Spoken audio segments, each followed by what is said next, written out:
Breaking news చూస్తున్నాం. Kakinada suicide కేసులో ఎన్నో అనుమానాలు వ్యక్తమవుతున్నాయి. కేంద్ర ప్రభుత్వ సంస్థ ఓఎన్జీసీలో అకౌంటెంట్ గా పనిచేస్తూ ఫైనాన్షియల్ గా సెటిల్ అయిన వ్యక్తి ఎందుకు ఆత్మహత్య చేసుకున్నట్లు? పిల్లలు చదువుతున్నది యూకేజీ ఫస్ట్ క్లాస్. అయితే సూసైడ్ నోట్లో రాసినట్లు వాళ్ళు కాంపిటేటివ్ వరల్డ్ లో రాణించకపోవటం ఏంటి? హోలీ వేడుకలు చేసుకున్న కొన్ని నిమిషాల వ్యవధిలో భార్యను పార్టీలో వదిలి వచ్చి పిల్లల్ని ఎందుకు చంపాడు? తాను కూడా ఎందుకు సూసైడ్ చేసుకున్నాడు? కుటుంబ సభ్యులు ఏమైనా దాస్తున్నారా? ఈ మరణాలను సూసైడ్ నోట్ కోణంలోనే చూడాలా? ముక్కు పచ్చలారని పిల్లల్ని చంపడానికి మనసు ఎలా వచ్చింది? ఇలాంటి ఎన్నో సందేహాలు వ్యక్తమవుతున్నాయి.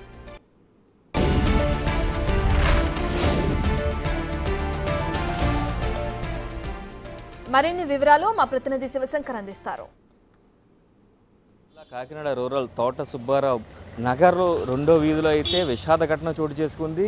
కన్న తండ్రే కాల ఎముడయ్యాడు. ఇద్దరు పిల్లల్ని కూడా అత్యంత పాశవికంగా కాళ్ళు చేతులు కట్టేసి బకెట్లలో తల ముంచి చంపి తర్వాత తాను కూడా ఉరివేసుకున్న ఘటన అయితే ఇక్కడ చోటు చేసుకుంది. అయితే ప్రస్తుతం మనం ఆ ఏరియాలోనే ఉన్నాం.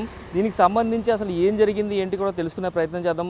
ఈ అపార్ట్మెంట్లోనే ఆ ఘటన జరిగింది. అసలు అంటే అతను ఒక ఓఎన్జీసీ ఎంప్లాయీ అయ్యి ఉండి ఓఎన్జీసీలో పనిచేస్తూ ₹1,00,000 శాలరీ, అలాగే ఒక కారు, సొంత ఫ్లాటు అన్నీ ఉన్న అతను ఎందుకు ఇంత పాశవికంగా అంత అత్యంత క్రూరంగా పిల్లలిద్దరిని హతమార్చి తాను కూడా ఎందుకు ఊరు వేసుకున్నాడని మాత్రం తెలియాల్సి ఉంది. అయితే కేవలం పిల్లల స్కూల్ మార్చాము, పిల్లలకి భవిష్యత్తు లేదు అనేది మాత్రమే ఆ కోణం ఒకటే బయటకు వస్తుంది. కానీ పోలీసులు మాత్రం పూర్తిస్థాయి దర్యాప్తు చేస్తున్నారు.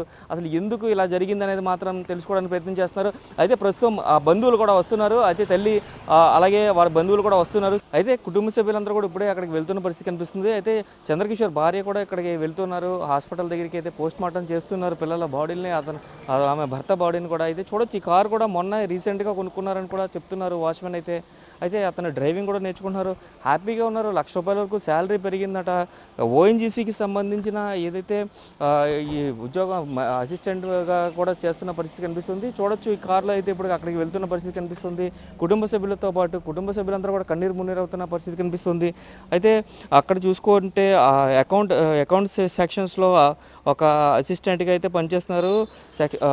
అది ఎవరైతే చంద్రకిషోర్ ఉన్నారో చంద్రకిషోర్ సంబంధించి ఇదే ఫ్లాట్లో ఇదే అపార్ట్మెంట్స్ చూడొచ్చు మనం క్లియర్గా. జయదేవి ఆలయం అనే ఈ అపార్ట్మెంట్స్లో సెకండ్ ఫ్లోర్లో ఉన్న 202 ఫ్లాట్లో అయితే ఉంటున్నారు. అయితే ఎందుకు ఇలా చేశారు అంటే కేవలం పిల్లల భవిష్యత్తుని దృష్టిలో పెట్టుకుని చేశారా అంటే వాళ్ళు చదివేది కూడా ఫస్ట్ క్లాసు యూకేజీ కావడంతో అయితే దానిపై కూడా పలు అనుమానాలు వ్యక్తం అవుతున్నాయి. పోలీసులు పలు అనుమానాలు వ్యక్తం చేస్తున్న పరిస్థితి కనిపిస్తుంది. ఎందుకంటే నిన్న హోలీ కావడం, హోలీ ఓఎన్జీసీకి సంబంధించిన హోలీ ఈవెంట్కి అయితే పిల్లలతోటి భార్యని తీసుకుని వెళ్ళి అదేవిధంగా చూసుకున్నట్లయితే అక్కడికి తీసుకెళ్ళిన తర్వాత ఆవిడని అక్కడ వదిలేసి ఆవిడని మాత్రమే అంటే తన భార్యని మాత్రం అక్కడ ఉంచి పిల్లలతో కలిసి ఇక్కడికి వచ్చి ఈ ఫ్లాట్లో పైన చూసుకోవచ్చు. ఆ సెకండ్ ఫ్లోర్లో ఉండే ఫ్లాట్ ఇదైతే ఈ పక్క నుంచి చూడొచ్చు మనం. అంటే ఇది ఫ్రంట్ సైడ్, సెకండ్ వైపుకి చూడొచ్చు మనం. ఈ పక్కగా ఉన్న వైపు ఇటు నుంచి కనుక ఈ పక్క నుంచి చూస్తే కనుక మనకి క్లియర్గా ఫ్లాట్ కూడా కనిపిస్తుంది. ఈ చంద్రకిషోర్కి సంబంధించిన ఫ్లాట్ అయితే ఇటు పక్కన బ్యాక్ సైడ్లో వస్తుంది, సెకండ్ ఫ్లోర్లో ఉన్న బ్లాక్ సైడ్లో ఉంటుంది. అయితే అక్కడ ఆ ఫ్లాట్లోనే బాత్రూంలో తీసుకెళ్ళి పిల్లలిద్దరిని కూడా చేతులు కళ్ళు కట్టేసి కళ్ళకి గంతలు కట్టి బకెట్లో ఇద్దరి తలలు ముంచి అత్యంత పాశవికంగా అంటే ఎంత బాధ అనుభవించారు ఆ పిల్లలంతా కూడా చూడొచ్చు.